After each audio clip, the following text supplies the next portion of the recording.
When they text you out of the blue, your world shifts. Your phone lights up, their name appears, and suddenly all the progress you've made feels fragile. What do? This moment defines everything: your strength, growth, and direction.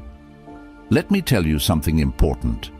How you respond, or if you choose not to respond, has the power to protect your peace and solidify your transformation. This video isn't about sugarcoating the truth or ignoring your instincts. It's about giving you practical tools to own this moment and stand firm as the person you've worked so hard to become. The instant you see their name on your screen, your heart races. A mix of emotions floods in: shock, curiosity, maybe even excitement. But here's the hard truth. That message isn't a call to relive the past or find closure. It's a test of who you are now versus who you used to be. You've been working on yourself, building confidence, and finding your direction. You've fought to overcome the challenges of the past, and now, out of nowhere, the past is knocking on your door. What you do next will either cement your progress or undo it. This video will give you the tools to make the right choice, not the one society expects, not the one your emotions might urge you toward, but the choice that keeps you on the path to the future you deserve. By the end of this video, you'll gain clarity and control to face this moment with confidence. If that's what you're seeking, commit to watching this video all the way through. Every second is packed with valuable insights, and I promise you'll leave feeling empowered. If you're ready to take control, type "I'm ready" in the comments below, and let's get started. Number 1. The phone buzzes. You don't react. Picture this. You're sitting there, minding your own business, going through life, and then it happens. Your phone lights up, and you see their name. Instantly, your heart skips a beat, and your mind starts spinning. Questions flood in. Why are they texting me now? What do they want? Maybe your first instinct is to reply, to reach out, to crack open that door. Just a little. Stop. Take a deep breath. That buzzing phone isn't a call to action. It's a test. A test of everything you've been working on since the day they walked away. Here's the brutal truth.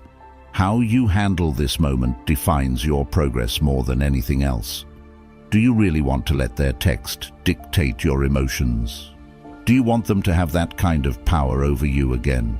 Because that's exactly what happens when you react on impulse. It's not about what you say, it's the act of responding that pulls you back into their world. And trust me, their world isn't a place you need to revisit. You might think, but what if they have something important to say? Let me tell you something. Nothing they say is more important than the peace you've worked so hard to build. If it were truly important, they wouldn't have waited until now to say it. The fact that they're reaching out isn't about your needs. It's about theirs. And that's not your responsibility anymore. When you feel the urge to respond, remind yourself of this. You don't owe anyone a reaction. Your silence isn't weakness, it's strength. It's the ultimate display of control. You're showing them and yourself that you're no longer at their beck and call. You're prioritizing yourself, your growth, and your boundaries. Boundaries aren't just walls to keep people out. They're standards you set for how you want to be treated. Anyone who violated those standards in the past has no right to test them now. Number 2. Silence speaks louder than words. Let me ask you a question. What's the loudest sound in the world? It's not a scream. It's not a roar. It's silence. Silence cuts through the noise, makes people uncomfortable, and forces them to confront their own thoughts. When someone is trying to crawl back into your life, silence becomes your greatest weapon. Think about it. When you don't reply, you're not just ignoring them. You're forcing them to sit with their own emotions, their own decisions, and their own consequences. They're left wondering, why isn't there a response? Did I mess up? Are they over me? That silence is more powerful than any carefully crafted text you could send. It speaks volumes about where you stand, and more importantly, where they no longer stand in your life. But let's get one thing straight. Silence isn't about playing games. This isn't about trying to manipulate them into thinking you don't care. It's about reclaiming your energy. Every time you engage with them, you give away a piece of your emotional bandwidth. And let's be honest, do they deserve that after everything they put you through? Do they deserve even a second of your mental or emotional space? The answer is no. Here's the thing about silence. It's a boundary disguised as a response. By choosing not to engage, you're setting the tone. You're saying, "My peace matters more than your text." That's a message they can't ignore. In fact, silence is often the only thing that makes people realize they've lost access to you. It's a wake-up call, a reminder that they're no longer a priority in your life. Now, you might be thinking, what if they think I'm being rude? Let me tell you something. Their opinion of you doesn't matter anymore. They lost the right to have an opinion the moment they stopped treating you with respect. Your silence isn't about them, it's about you. It's about protecting your peace, your progress, and your power. So the next time your phone buzzes and you feel the urge to reply, remember this. Silence isn't just an absence of words, it's a statement. It's a declaration that you've moved on, that you're in control, and that you're no longer available for their drama. And that's a message they'll hear loud and clear. Number 3, your growth isn't up for debate. Let's talk about growth, real growth. The kind of growth that comes from hitting rock bottom and clawing your way back up. The kind of growth that forces you to confront your pain, your flaws, and your insecurities. That's the growth you've been working on since the day they walked out of your life. And let me tell you something. That growth isn't up for debate. Not now, not ever. When someone from your past reaches out, it's easy to feel like you need to prove yourself. You want to show them how far you've come, how much you've changed, how much better off you are without them. But let me ask you this. Who are you really trying to prove it to? Them or yourself? Here's the harsh truth. Your growth isn't for them. It's not something you need to showcase or validate. It's not a performance for their benefit. Your growth is for you. It's about reclaiming your power, rebuilding your confidence, and redefining your worth. If they can't see that, that's their problem, not yours. Think about it. When they left, they didn't care about your growth. They didn't care about the pain they caused or the pieces they left behind. So why should their opinion matter now?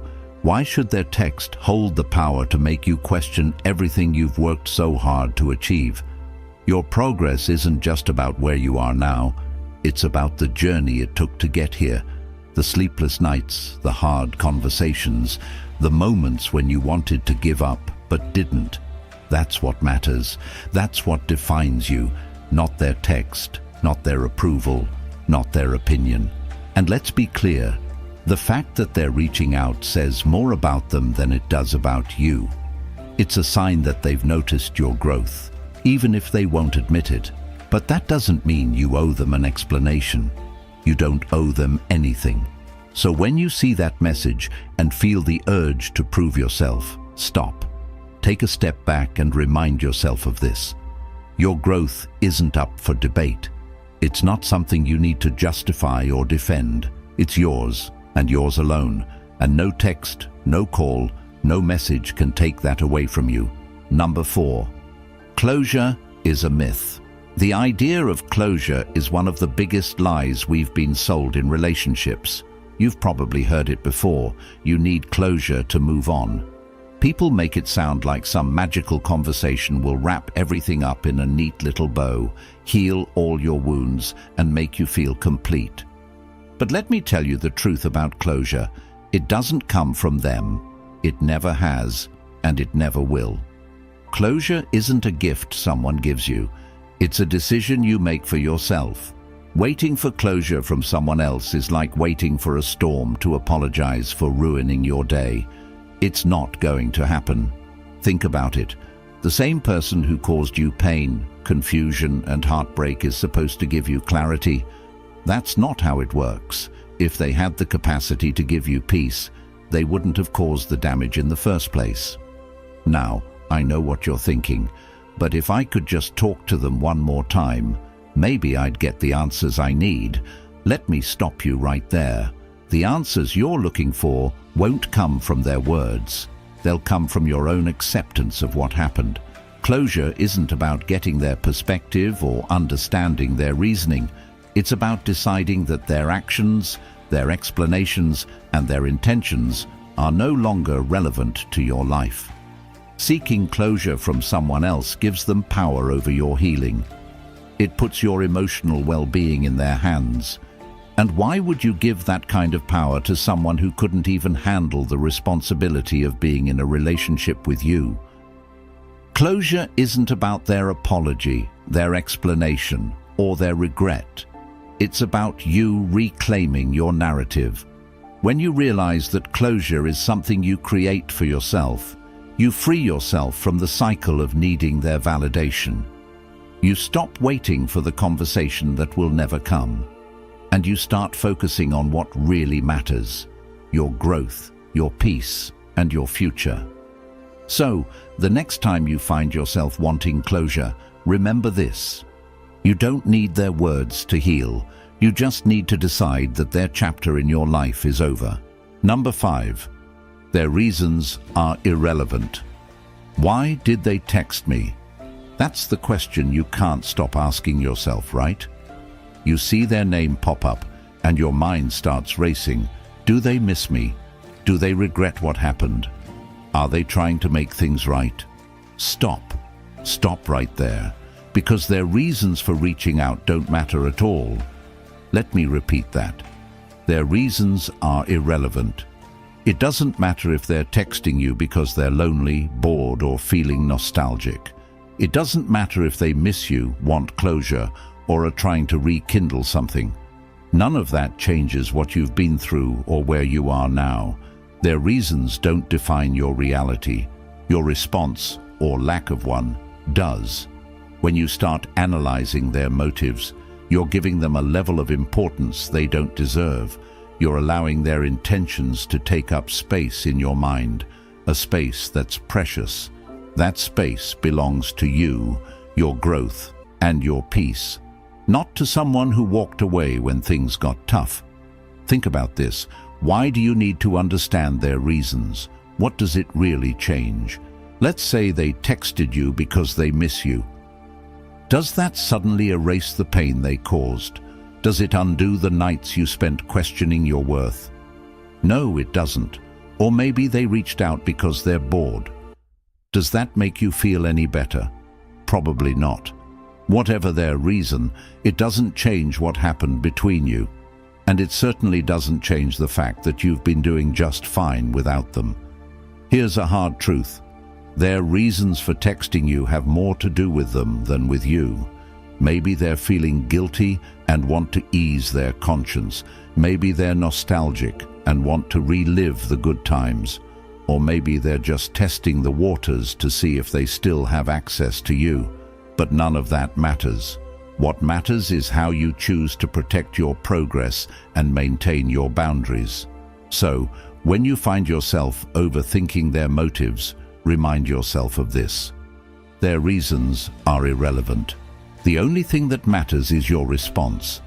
And the best response you can give: silence.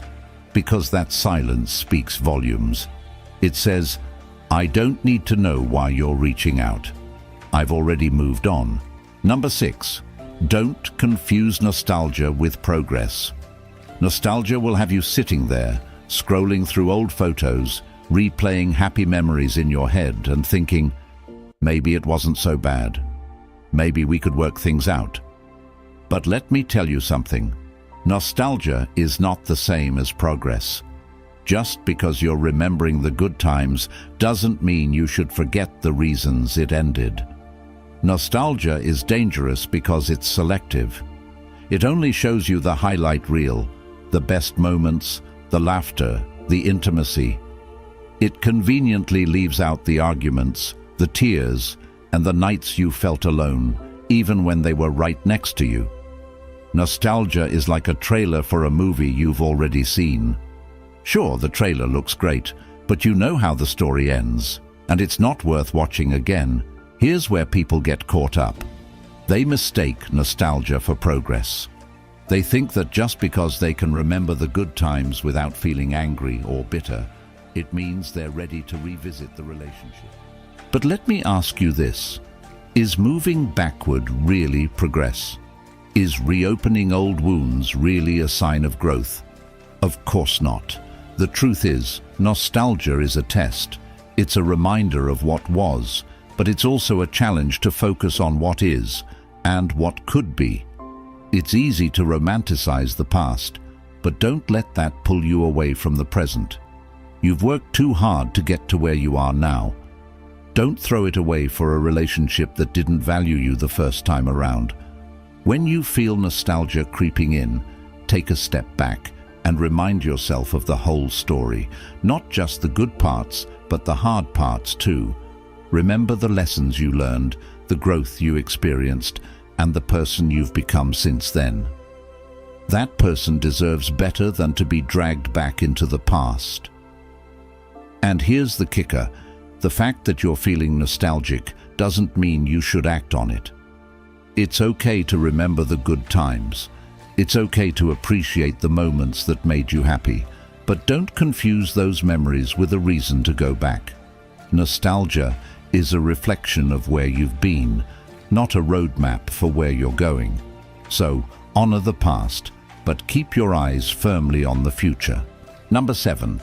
Self-control is the ultimate power move. Self-control is often overlooked as a key factor in success and peace. We live in a world filled with distractions, emotional triggers, and impulsive reactions. The modern age makes it easier than ever to be swayed by external influences, whether it's a text from someone from the past, the latest temptation, or an emotional reaction. However, self-control is what empowers you to rise above these distractions and maintain your peace, direction, and growth.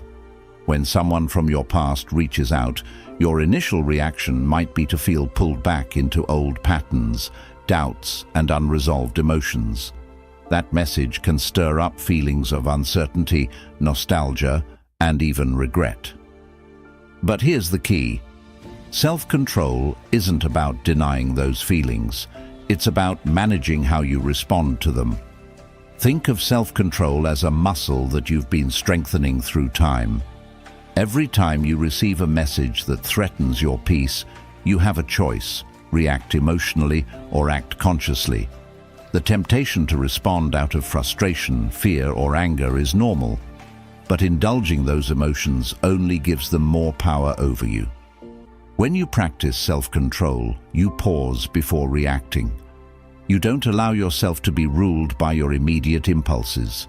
Instead, you recognize the message for what it is: a trigger that wants to pull you back into a narrative you've already moved on from. Ask yourself, what am I really giving away if I respond? Is it your peace, your energy, or your time?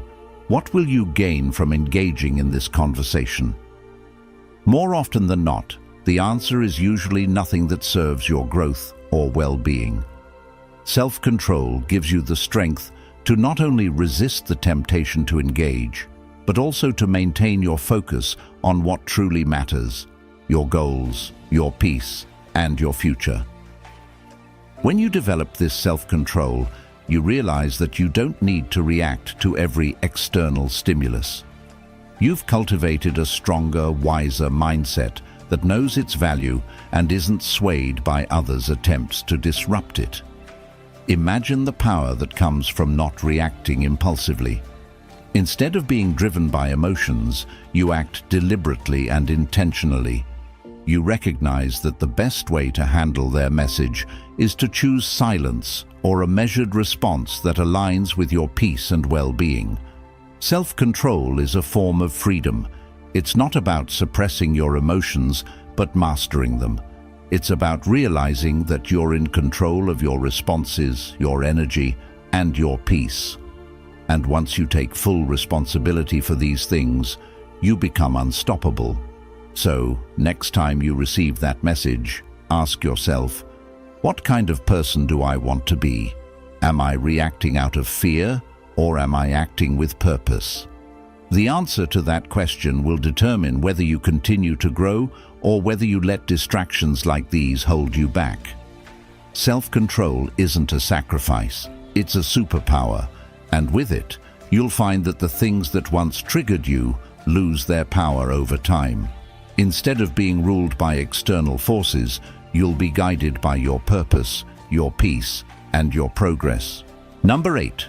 Your value doesn't need validation. Society has a way of conditioning us to seek validation from others, as if our worth is somehow tied to how others perceive us.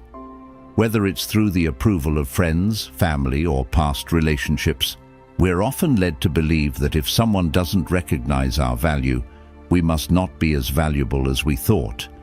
This mindset keeps us locked in a cycle of needing external validation to feel worthy. But here's the truth. Your value doesn't require anyone's approval. It never did. The people from your past who didn't recognize your worth were operating from their own limitations, not yours. Their inability to see you for who you are doesn't diminish your value. It only reveals their own inability to appreciate what they had. When someone from your past reaches out, it's easy to fall into the trap of believing that their message holds some kind of significance regarding your worth. You might think, if they're texting me now, it means they see my value. But why should their validation ever determine your sense of self-worth? Here's the real shift. Your value isn't something they can give or take away. It's intrinsic, woven into who you are as a person. Whether they appreciated you back then or not, that's their loss. You've grown, evolved, and built a life that reflects your worth.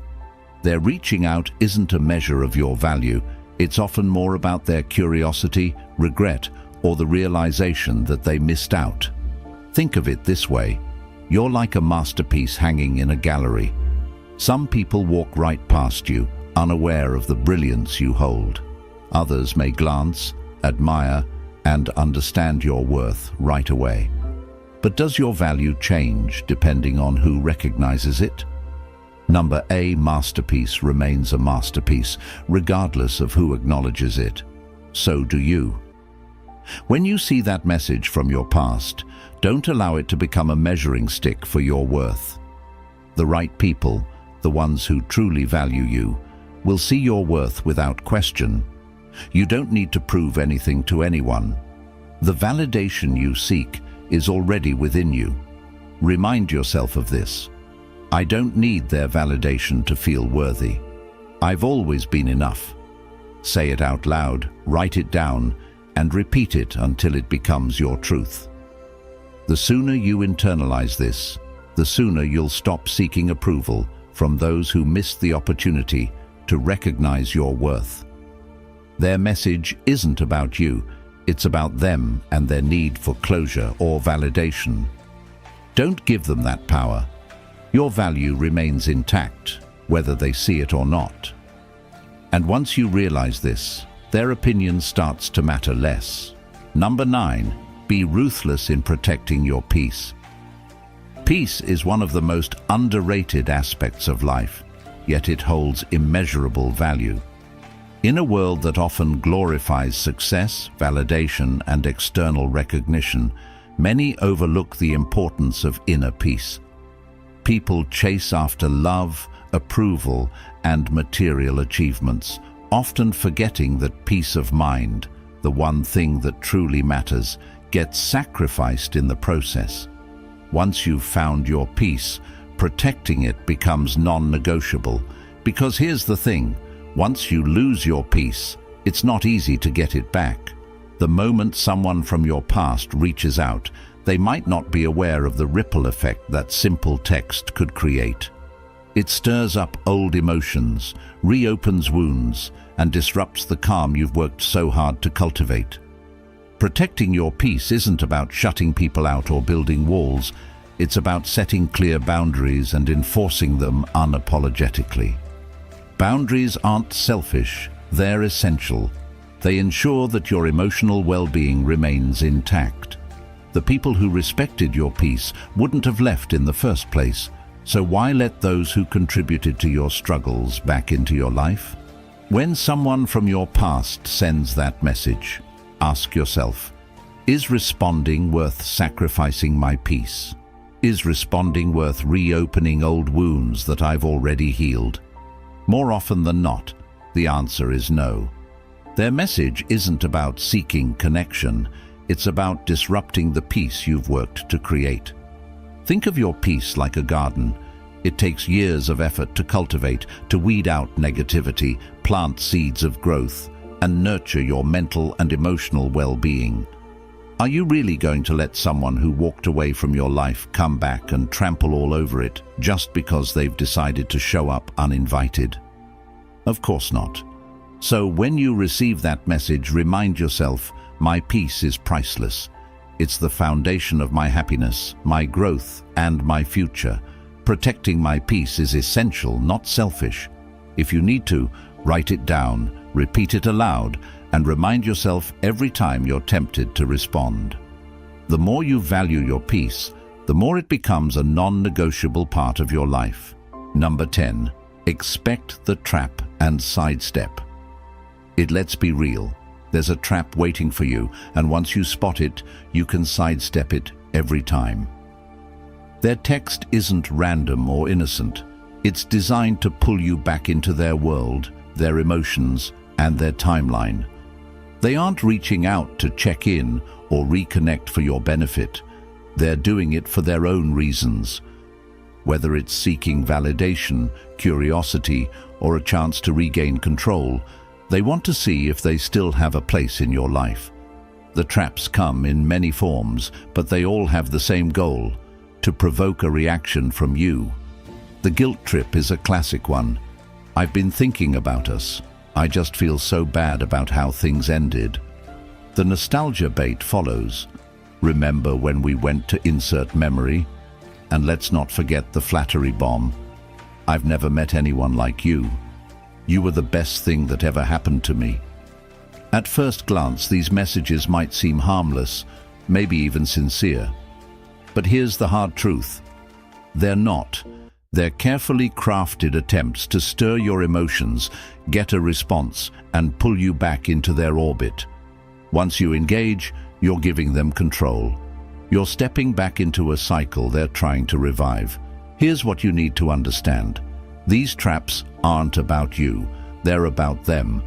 Their need for validation, their curiosity, their regret. They all reflect their issues, not yours. Your growth, peace, and direction don't depend on their actions or opinions. Why let someone who left disrupt what you've worked so hard to build?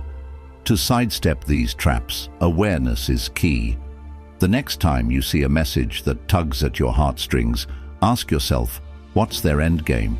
What do they stand to gain by me replying?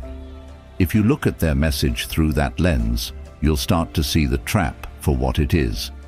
When you recognize it, walking away becomes the obvious choice. It doesn't make you cold or bitter. It makes you wise. You're choosing to prioritize your growth, your peace, and your future, instead of being pulled back into a place that doesn't serve you. So remember, traps only work if you don't see them coming. But once you know how to spot them, they lose their power.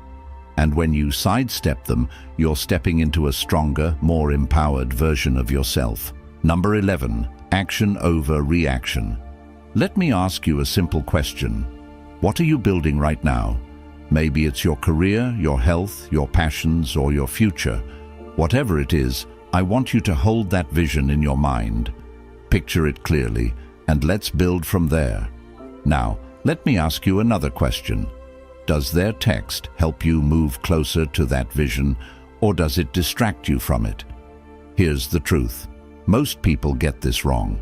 They think that responding to an ex, an old connection, or someone from the past is harmless. Just a quick conversation, they tell themselves, to tie up loose ends. But here's what I've learned. Every time you react to the past, you're sacrificing energy. Your energy is your most valuable resource. And reacting to a message that doesn't serve your future is like withdrawing from your life's bank account, taking away from the progress you could be making. Action over reaction means you have to shift your focus. Instead of asking, "What should I say?" ask, "What can I do right now to get closer to my goals?" Because here's the thing, reacting to their message doesn't bring you closer to your life's vision. It pulls you into a loop of distractions, nostalgia, and wasted time. But focusing on your actions, those deliberate steps you take toward your goals, that's what actually builds the life you want. Think of your energy like a bank account. Every reaction you give to them is a withdrawal. Every action you take toward your goals is a deposit. Which one do you think will pay off in the long run? The more you invest in yourself, your growth, your purpose, your peace, the less power their text holds over you.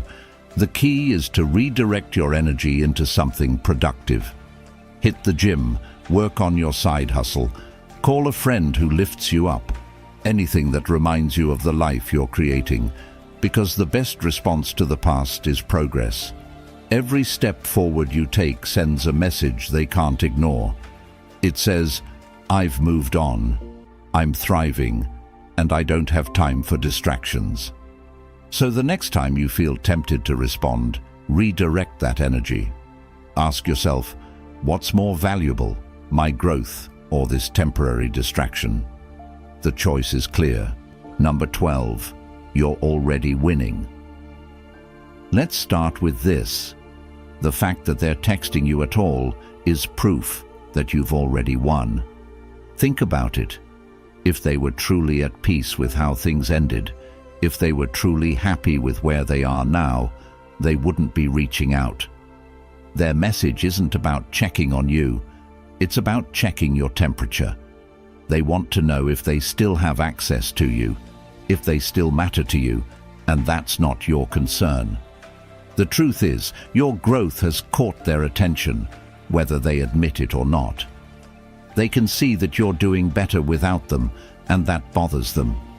It forces them to confront the fact that they underestimated you. It forces them to see you thriving in a way they didn't expect, and that's not your burden to carry. Here's the hard truth. You don't need their acknowledgement to validate your progress. You don't need their apology to heal. You've already done the hard work. You've faced the pain, rebuilt your confidence, and found your direction. Their text isn't a reflection of your value. It's a reflection of their regret, their curiosity, or their boredom. None of those things have anything to do with your worth. Your value has always been intrinsic. It's not something they can give you or take away. Think of it this way. You're like a masterpiece hanging in a gallery. Some people will walk by and see your brilliance immediately. Others might glance and keep walking, never realizing the treasure they just passed. But does that change your worth? Number. The masterpiece remains a masterpiece regardless of who appreciates it, and so do you. When you feel that urge to use their text as a measuring stick for your value, stop. Remind yourself of this.